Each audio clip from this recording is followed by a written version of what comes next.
I am super pumped to be here. I love to serve. That's one thing I love to do. I absolutely love to serve. And my wife is unbelievable. And she loves to shop. Does anyone like to shop in here?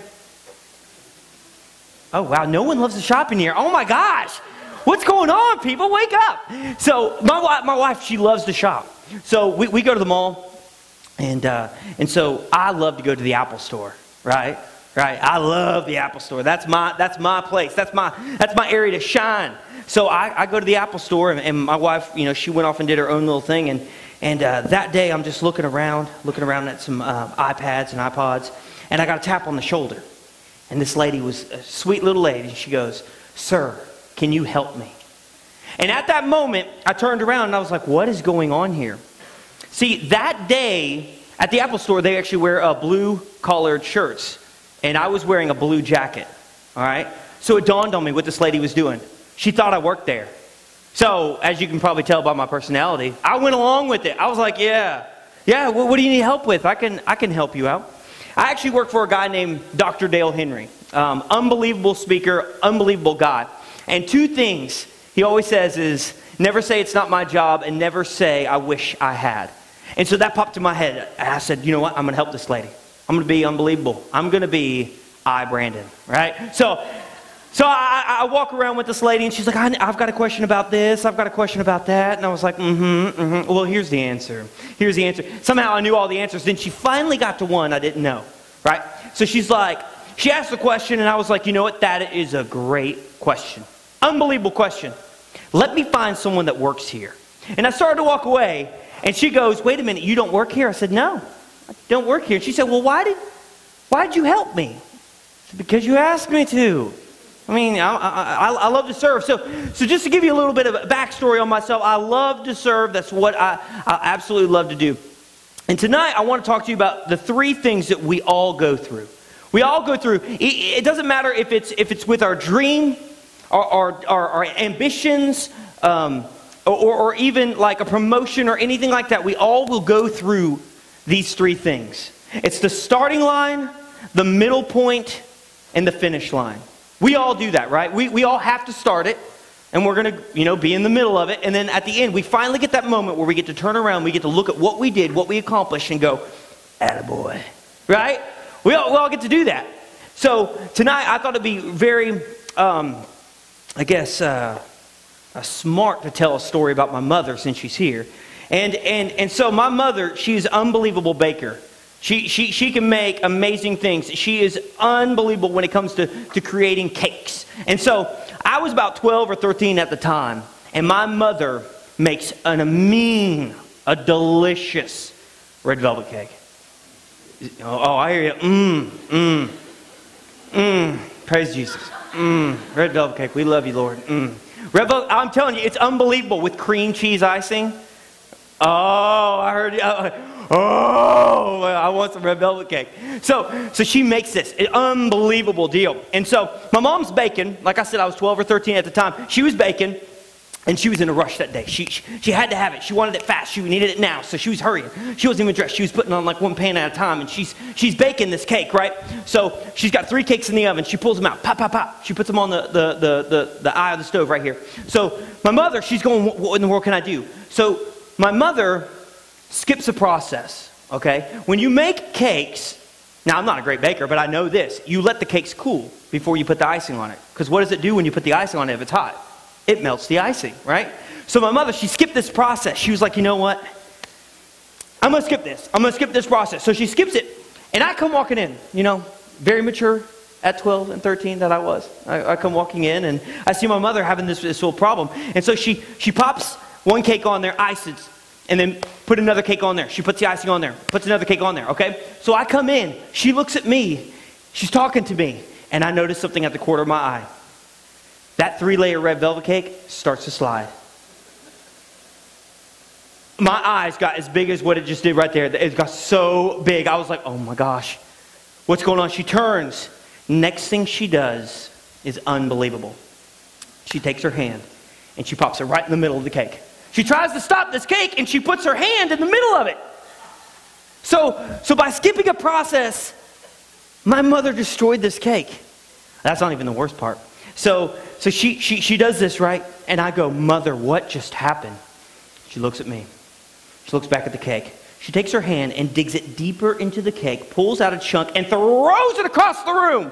It hits the wall, right? My mother's looking at me. I'm going, oh my gosh, what's going on? I'm just wanting a Coke. What in the world, right? My mother, so she did this. The next thing that happened, I'll never forget. I'll never forget what she said to me that day. She throws the cake. She looks at me and she says, clean it up! And she leaves. She walks out, right? Now, to give you a little side note about my mother as well, you know, she's a single parent.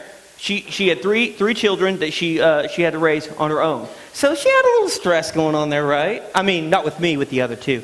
But, so she does this. She walks out of the room. I'm sitting there with my coat going, what just happened? I have no clue what just happened. See, like I said, she skipped that one process. And by skipping that one process, that threw everything out of order, right? See that starting line? We have that starting line drawn right here.